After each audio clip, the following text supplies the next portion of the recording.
최근 포천 한 농가의 비닐하우스에서 캄보디아 출신 이주 노동자가 사망한 사고와 관련 경기도가 농업촌 지역 이주 노동자 숙소에 대해 전수조사를 실시하는 등 도 차원의 대책 마련에 돌입했다.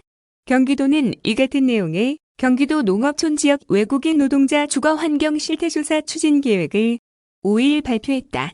이는 실태조사를 바탕으로 농어촌 지역 이주 노동자들의 주거 환경 개선 방안을 말한 인권사각지대를 해소하고 이주 노동자들이 보다 안전한 곳에서 생활하고 일할 수 있는 환경을 만드는 데 목적을 뒀다. 실태조사는 시군과의 협력으로 올해 1월 4일부터 15일까지 2주간 도내 농어촌 지역 외국인 노동자 숙소를 대상으로 진행된다. 고용노동부 통계자료 2020년 11월 말 기준에 근거해 도내 농축산업 및 어업 관련 2280개 사업장이 점검 대상으로 읍면동과 연계해 통계에 반영되지 않은 사업장까지 발굴해 전수점검이 이루어질 수 있도록 할 방침이다. 점검은 근로기준법 시행령을 토대로 도 차원의 표준 점검표를 말한 주거 형태, 설치 장소, 침실, 화장실, 세면 및 목욕시설, 냉난방시설, 채광 및 환기시설, 소방시설의 설치 여부 및 관리 상태, 전기안전진단 이행 여부 등을 중점적으로 살필 예정이다. 이를 위해 김교식 노동국장을 중심으로 외국인 정책과 농업정책과 축산정책과 해양수산과 등 관련 부서와 시군, 민간 전문가 등이 참여하는 태스크포스 TF를 구성 원활한 실태조사가 이루어질 수 있도록 협력 체계를 구축했다.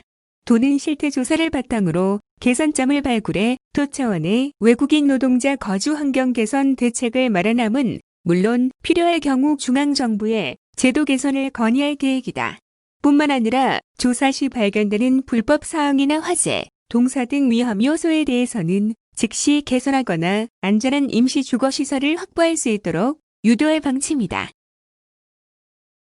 이와 관련해 이한규 경기도 행정이부지사는 5일 오전 포천 지역 한 농가의 외국인 노동자 숙소를 방문, 숙소 내 환경을 살펴보고 향후 대책 방안을 논의하는 시간을 갖는다.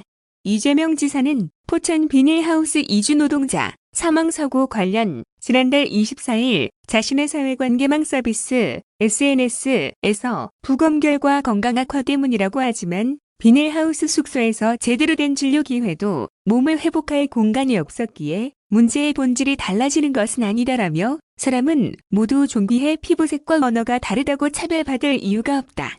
실태조사를 토대로 이주 노동자들이 안정된 환경에서 지낼 수 있도록 대책을 마련하겠다고 밝힌 바 있다. 다음은 경기도 새로운 대표상 직물 최종 선정 뉴스입니다.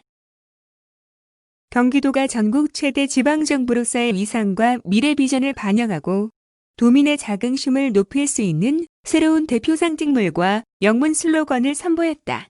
이는 지난 2005년 개발된 세계 속의 경기도를 대신하는 것으로 시대의 적합성과 지속 가능성 등을 고려해 16년 만에 교체하게 됐다. 이성호 경기도 홍보기획관은 5일 기자회견을 열고 경기도의 정체성과 미래 비전이 오롯이 담긴 대표상 직무를 통해 경기도민이 자긍심을 가질 수 있게 하겠다며 경기도가 새롭게 개발한 대표 상징물과 영문 슬로건을 소개했다. 새로운 GI는 경기도 이름의 한글 초성, 기억, 디귿을 상징적으로 표현했다. 초록색으로 표현한 기억, 디귿의 상단은 하나의 길로 곧게 뻗어나가는 경기도를 파란색으로 표현한 기억, 디귿의 하단은 직선과 곡선의 조화를 통해 유연하면서도 강직한 경기도를 나타낸다. 첫 번째, 기억은 경기도의 경을 나타내며 하단의 우상향 이미지는 공정한 가치를 바탕으로 번영하는 미래를 향해 나아가는 경기도를 표현한다. 가운데 기억은 경기도의 길을 나타내며 하단의 우상향 이미지는 더 위대한 미래를 위한 가능성을 만드는 경기도를 표현한다. 오른쪽에 디귿은 경기도의 도를 뜻하며 하단의 수평 이미지는 다양한 삶이 공존하는 경기도를 의미한다. GI 디자인의 색상으로 사용된 경기 초록은 자연, 공존, 친환경, 평화를 표현하며 경기 파랑한 신뢰, 에너지, 미래 가치를 나타낸다. 영문 슬로건 고 그레이트 경기는 대한민국 대표 지방정부로서의 위상을 굳건히 하며 도민과 함께 번영해 나가는 경기도를 의미한다. 경기도의 영문 이니셜인 G와 한글 초성 기억을 결합해 도 정체성을 명료하게 전달한다. 영문 슬로건은 GI 디자인과 연계해 만들었으며 기울어진 이탈릭 서치를 통해 경기도의 역동성을 전달한다. 영문 슬로건은 대외 경기도 이미지 제고를 위한 해외 마케팅에 사용될 방침이다. 도는 지난해 3월부터 약 10개월간 최종 GI 디자인 후보를 선정하기 위해 도민과 전문가의 의견을 폭넓게 청취하고자 노력했다. 경기도의 정체성 도출을 위한 키워드 찾기 및 사진전 이벤트, 브랜드 디자인 및 슬로건 아이디어 공모전 등을 통해 새로운 대표 상징물을 반영할 도민 의견을 수렴했다. 또한 도내 디자인 전공 대학생을 대상으로 경기 새 얼굴 디자인 프로젝트를 진행해 참신한 GI 디자인 아이디어가 상징물 개발에 반영될 수 있도록 했다. 여기에 디자인, 홍보, 마케팅 등 각 분야 전문가들로 구성된 대표 상징물 개발 전문가 자문위원회 회의를 통해 전문성을 높였다. 최종 대표 상징물은 도민 투표 40%, 전문가 자문위원회 투표 40%, 디자인 평가단 투표 20%를 총 집계해 선정했다. 영문 슬로건은 전문가 자문위원회 자문과 원어민 대상 사용성 검증 조사 등을 거쳐 최종 선정했다. 경기도는 상반기 중 도의회 심의, 의결을 거쳐 경기도 상징물 관리 조례를 개정하고 GI 디자인 및 영문 슬로건을 공식적으로 사용할 예정이다. 이후 오프라인 홍보를 통해 지속적으로 확산시키며 도민과 함께하는 대표 상징물로 자리 잡게 할 방침. 다음은 배달 특급 뉴스입니다. 지난해 12월 출시된 배달 특급이 성공적인 첫 달을 보내며 시장의 긍정적인 질적 성장을 이끄는 매기로 확고히 자리 잡았다. 경기도 주식회사는 배달 특급이 12월 1일부터 31일까지 총 가입 회원 11만 명, 거래액 30억여 원을 기록했다고 5일 밝혔다. 지난 1일 첫 발걸음을 내디딘 배달 특급은 하루 만에 약 4만 명이 신규 가입하면서 출시 당일 구글 플레이와 앱스토어에서 무료 앱 인기 차트 3위를 기록했고 앱스토어의 음식 및 음료 카테고리에서는 1위를 기록했다. 이후 첫 주말인 5일과 6일 각각 1억 4천만 원, 1억 3천만 원의 거래액을 기록하며 서비스 9일 만에 총 거래액 10억 원을 돌파해 많은 회원들의 사랑과 관심을 입증했다. 특히 민간 배달 앱보다 저렴한 수수료로 코로나19로 어려운 상황에 큰 도움이 된다는 반응이다. 가장 많은 매출을 올린 화성시의 한 중식당은 12월간 총 1,100여 개의 주문을 통해 약 3천만 원의 매출을 올렸는데 이에 해당하는 배달 특급의 수수료는 30만 원이다. 다른 민간 배달 앱으로 같은 금액의 매출을 기록했을 경우 375만 원의 수수료를 내야 하는 것과 비교하면 345만 원의 차익이 추가로 발생하는 것이다.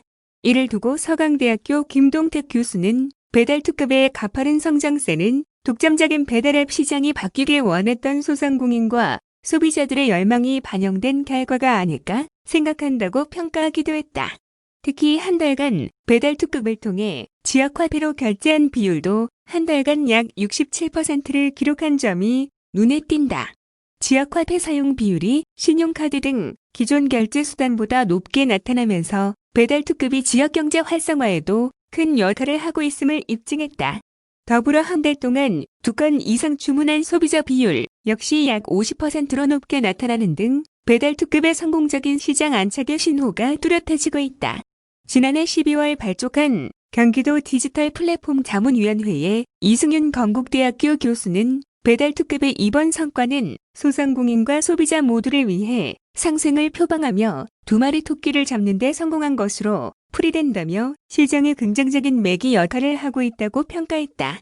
경기도 주식회사는 앞으로도 소상공인과 소비자 모두를 위한 다양한 할인, 프로모션 등을 통해 배달 특급 활성화에 최선을 다할 예정이다. 한편 배달 특급은 12월 성공적인 운영 경험을 토대로 올해 말까지 총 27개 지자체로 서비스 지역을 확대한다. 이를 위해 경기도 주식회사는 가맹점 영업 등 서비스 준비에 박차를 가한다는 계획이다.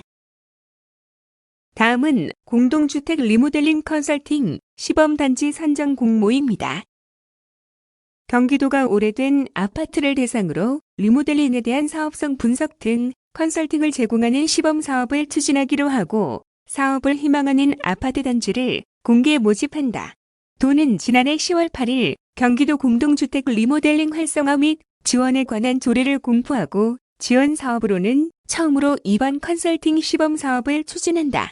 리모델링 초기에 주민들이 사업 추진 여부에 대한 올바른 결정을 내릴 수 있도록 공모로 선정된 시범 단지에 대해 사업성 분석 등 컨설팅 용역을 수행하고 결과물을 주민에게 제공할 예정이다. 대상은 사용 승인 후 15년이 지났으면서 아직 리모델링 조합 인가가 나지 않고 소유자 10% 이상이 공모 신청에 동의한 공동주택이다. 입주자 대표 회의 명의로 신청서식을 작성해 동의서, 각종 증빙자료 등과 함께 관할시 군 공동주택 리모델링 담당 부서에 2월 16일 18시까지 신청해야 한다. 도는 서면 평가와 현장 평가 뒤 2개 단지를 선정해 3월 중 발표할 예정이다.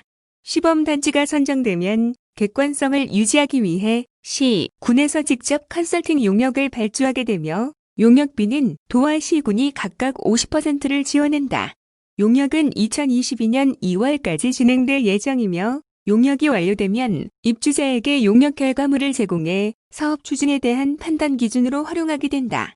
도는 대상 단지 공모 계획을 5일 경기도 홈페이지에 공고했으며 도내 각 아파트 단지에도 홍보물을 배포할 예정이다. 앞서 도는 지난해 6월 이재명 경기도지사의 공약사항인 공동주택 리모델링 활성화를 위해 리모델링 자문단을 구성, 수차례 자문회의와 관련 기관 업무 협의, 제도 개선, 건의 등을 통해 리모델링 사업의 효율적인 지원체계 마련에 노력해왔다.